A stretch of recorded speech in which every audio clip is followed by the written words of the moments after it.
Hello drone video fans, my name is Bill and welcome to the channel.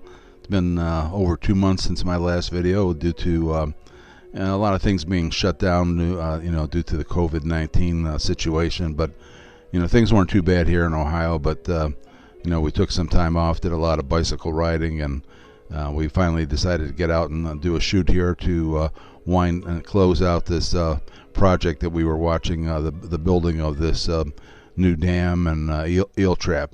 As you can see, all the construction parts are gone, including the porta potties. There's the information center across the street, which we just went to 2x to zoom in on.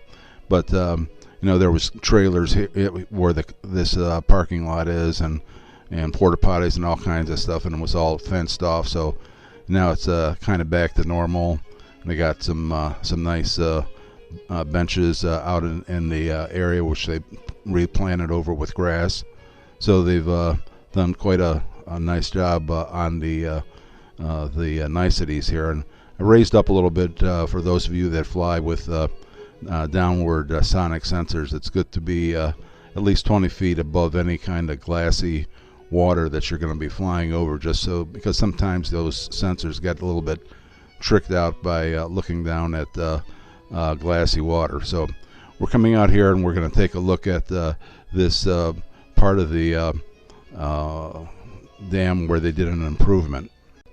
And the improvement is the steel and concrete block wall that you see in front of us, which is going to protect the land from getting eroded away in case of any more 500-year floods, which was the reason you see that steel section in front of the covered bridge.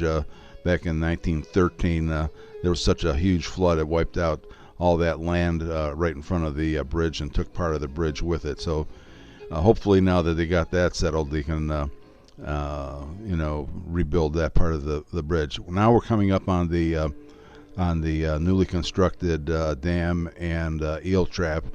You see a bunch of logs and dead trees in the background, and I'll tell you about those here in a second. All along the shoreline of the Grand River, which we're flying over, there's trees growing, and as the erosion occurs, they die, and then they fall over and drop into the river and then get swept down, and they all seem to get stuck at this point until somebody comes down and removes them.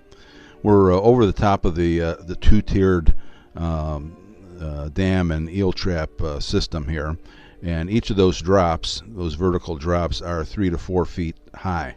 That doesn't look that from here, but they are 3 to 4 feet high, and because I watched them as they were putting them in, and then that section between the two drops is 6 to 8 feet, I would say. One could easily walk along that when the water is running slowly, as it is now, but not when the water is running fast.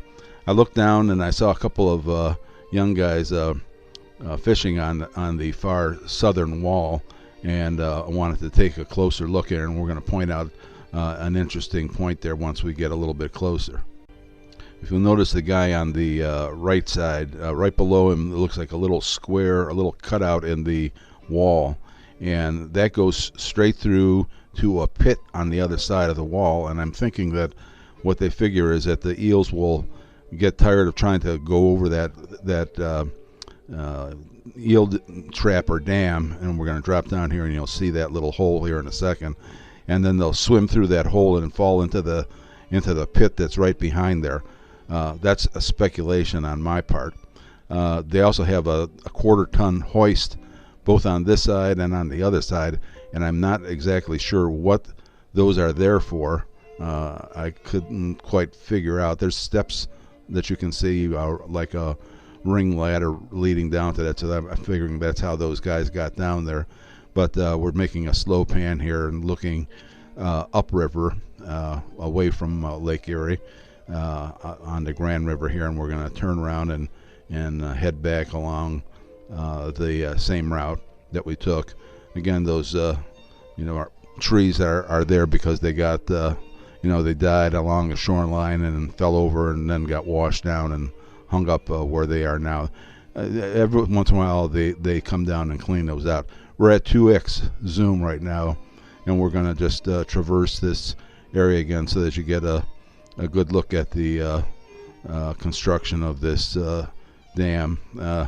It's too bad that there's not any fishing, but it's September. Most of the fishing for this part of the river is done in the spring, like in, let's say, April to June, maybe early July. That's when the fish are running and jumping, and there's fishermen down here doing their thing. As we get closer to this straining wall, you see another one of those little cutouts there, and you see the blue hoist. We're going to look on the other side of that and take a look straight down into that pit later on. There's my white car is in the parking lot there, and you see the benches which they added here. So we're going to climb up a little bit here and take a look down river. And downriver means towards Lake Erie, because the Grand River runs downriver and it runs into Lake Erie. And as you can see, the trees have not begun to start changing colors yet, so looking forward to doing some color shoots in the fall, but probably won't be doing them here. We'll find some other places to do the color shoots, but we just wanted to get a little view of this. Now that we finished that, we're going to come back over the top of the covered bridge, angle the gimbal down, and then zoom in and get a view of the dam and eel trap from this direction. And we're zoomed in here at 2x and bringing the gimbal up to get a look at the dam and eel trap. And again, those each of those lifts are 3 to 4 feet high. And then, that flat spot is 6 to 8 feet wide. And we drop back to 1x zoom now here, and we're going to take a look down towards the northern restraining wall here. And I had pointed out that little hole, which I thought was there for allowing eels to go through there and fall into a pit that's on the other side. So I thought I'd fly over that pit, aim my camera straight down, and then zoom in and see if I could see any eels or anything like that inside the pit. Unfortunately, I was not rewarded for my efforts, because as I got over here and was hopeful, I'm flying right over the top of this pit here. And we got the camera aimed straight down, and we're going to zoom in first to 2x, then to 3x, and the only thing I saw down there was a bunch of junk, wood or mud or stuff that had floated down the river. So there's no eels in there, unfortunately, and we decided, oh well, at least we gave it a shot. So after that little bit of a misadventure, we're bringing the gimbal back up again. You could see the nice benches that they laid out there in the parking lot. In the distance, you can see a guy standing there in a red plaid shirt, and that's me. We're kind of zooming in here, and we're getting ready to make a flight across the river.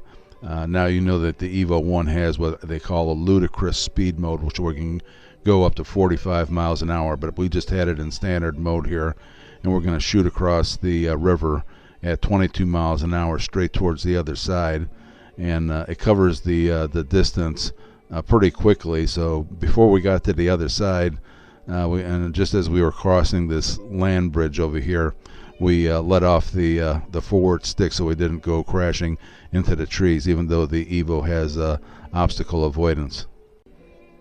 So having done that, we're gonna do a slow turn here, and we're just gonna do a pan shot of the of what's remaining of the Harpersfield Bridge, again built in the last part of the 19th century, and since then it's been refurbished, I think 3 times. And of course, that metal section was added after the Great Flood of 1913.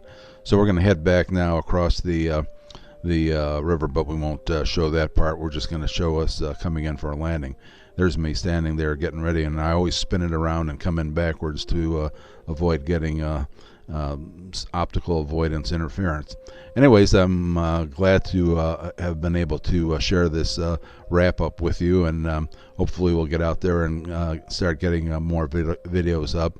Thanks for stopping by and watching. If you have any comments or questions or anything, leave them in the comments below, and we'll try to get back to you as soon as we can. Thanks for stopping by and watching, and come back again soon.